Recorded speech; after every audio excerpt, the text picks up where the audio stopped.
Hello my beautiful soul family, कैसे हैं आप सब। आई होप आप बहुत अच्छे होंगे। अपना नाम जब तब ध्यान बड़ी मेहनत और लगन से कर रहे होंगे।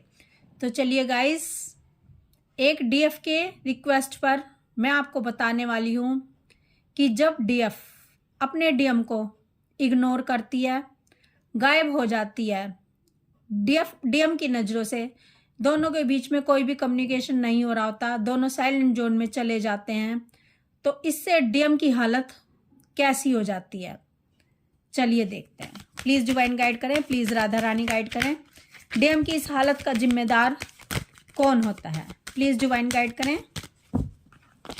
डीएम की हालत बद से बदतर होती चली जा रही होती है जब डीएफ इनको इग्नोर करती है, और इनकी हालत का, डीएम की हालत का जिम्मेवार कौन होता है। प्लीज़ डिवाइन गाइड करें, प्लीज़ राधा रानी गाइड करें। 8 of cups, 5 of swords, 9 of pentacle, 2 of pentacle, the hermit, judgment, 10 of wands. Guys, अगर आप मुझसे पर्सनल गाइडेंस या रीडिंग लेना चाहते हैं, आप जानना चाहते हैं कि आप ट्विन फ्लेम जर्नी पर कहाँ स्टक हैं, क्यों आगे नहीं बढ़ पा रहे हैं, आखिर आपके डीएम की लाइफ में क्या कुछ चल रहा है, आपके डीएम क्यों आपसे कांटेक्ट नहीं कर रहे हैं, इन तमाम क्वेश्चनों के आंसर आप मुझसे ले सकते हैं गाइडेंस के साथ 9520642716 नंबर पर व्हाट्सएप मैसेज करके। तो गाइज, डीएम की हालत बद से बदतर हो गई है। किस कारण से, मैं आपको बताती हूँ। देखिए गाइज, जब डीएफ अपना इनर वर्क करती है और डीएम और डीएफ के बीच में सेपरेशन आ जाता है, अब दोनों के बीच में कम्युनिकेशन नहीं हो रहा होता, दोनों साइलेंट हो जाते हैं। धीरे धीरे डीएफ हाई वाइब्रेशन में आती है और इधर डीएम को थर्ड पार्टी कार्मिक्स परेशान करना शुरू कर देते हैं, क्योंकि डीएफ का इनर वर्क ही थर्ड पार्टी कार्मिक को डीएम के ऊपर अटैक बोलने पर मजबूर करता है। अब डीएम के ऊपर अटैक तो हो रहे हैं, ट्रिगर तो इनको बड़े जोरदार मिल रहे हैं थर्ड पार्टी कार्मिक से, इनकी हालत तो खराब हो रही है, इनकी हालत बद से बदतर होती चली जा रही है, क्योंकि डीएफ इनर वर्क कर रही है। डीएम की लाइफ में सारी जो सिचुएशन है वो अपोजिट हो गई हैं, यानी पेनफुल सिचुएशन बन गई है डीएम की लाइफ में, सब कुछ उल्ट पुल्ट हो गया है।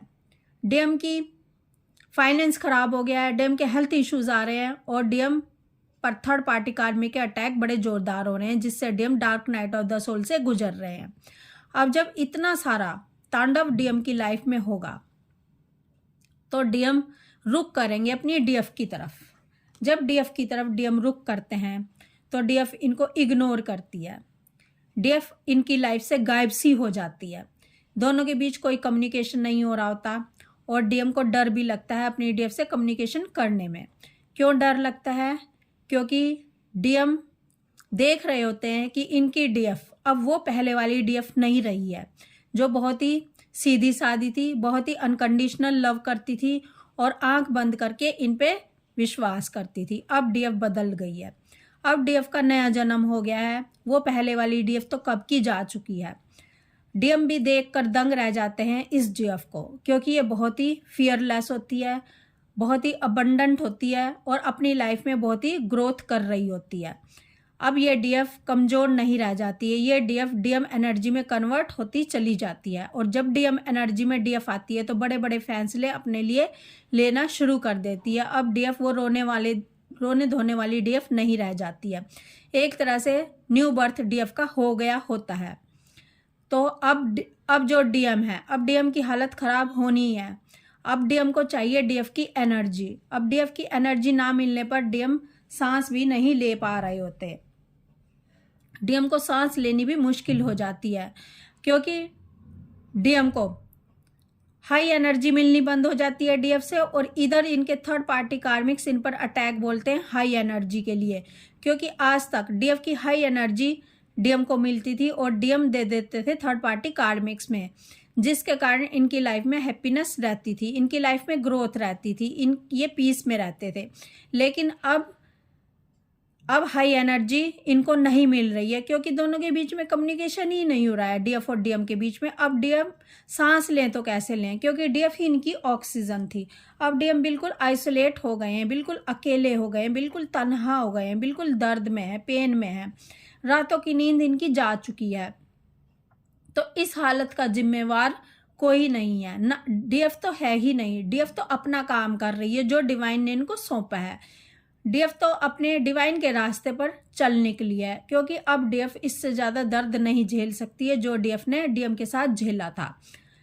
अब डीएफ आगे आगे जा रही है, लेकिन जो डीएम है इनके डीएम भी वही सब झेल रहे हैं जो कभी डीएफ ने महसूस किया था, क्योंकि अब डीएम जो है डीएफ एनर्जी में कन्वर्ट हो चुके हैं, लो वाइब्रेशन में आ गए हैं।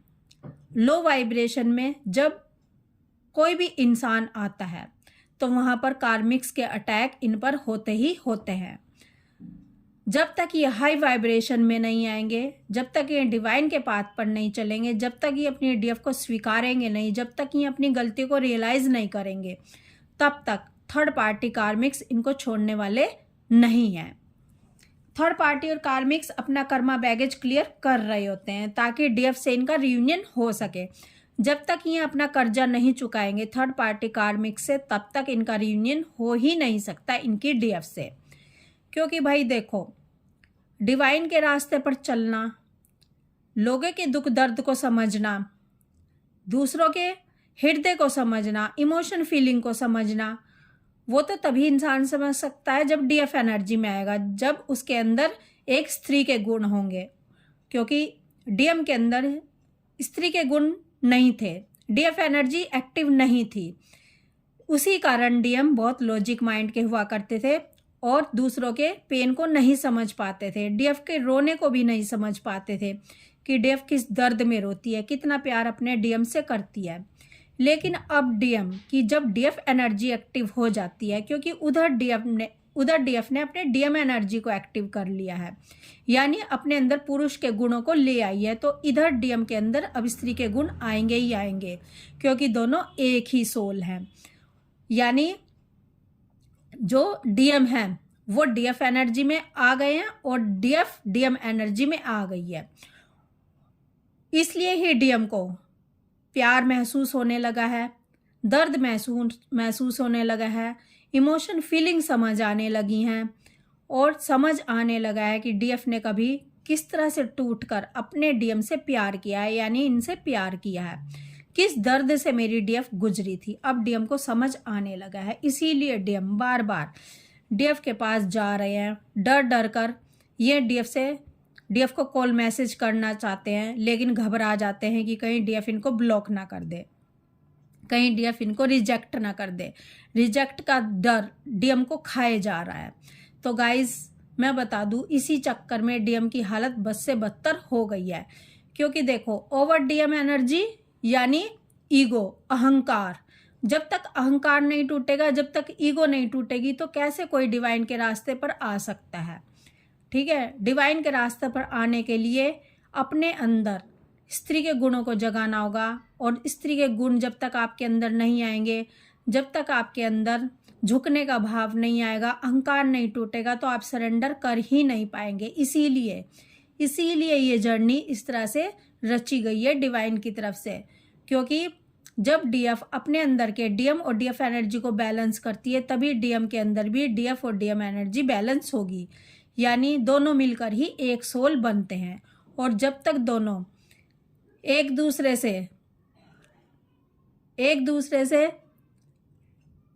दूसरे के पास नहीं आएंगे, एक दूसरे से रियूनियन नहीं करेंगे, तब तक ये एक सोल के रूप में नहीं बन पाएंगे और इनकी मुक्ति मोक्ष नहीं हो पाएगा। क्योंकि आधी सोल का कभी भी मुक्ति मोक्ष नहीं होता है। तो इसीलिए इस लास्ट बर्थ में दोनों को मिलवाया जाता है, क्योंकि ये एक ही सोल है, दो अलग अलग बॉडी में है, बस इतना फर्क है। तो अब डीएम की इस हालत का जिम्मेवार ना डीएफ है ना कोई और है, सिर्फ डीएम खुद है। और इसीलिए डीएम की हालत बद से बदतर हो रही है और डीएफ ने अपना काम कर दिया है इनको इग्नोर करके। साइलेंट जोन में जाके, डिवाइन के पाथ पर चल के, क्योंकि ये करना ज़रूरी था। डीएम को जगाना ज़रूरी था, डीएम की ईगो तोड़नी ज़रूरी थी। और डीएफ ने जब इनको इग्नोर करना शुरू किया तभी थर्ड पार्टी और कार्मिक के अटैक इन पर होने शुरू होते हैं।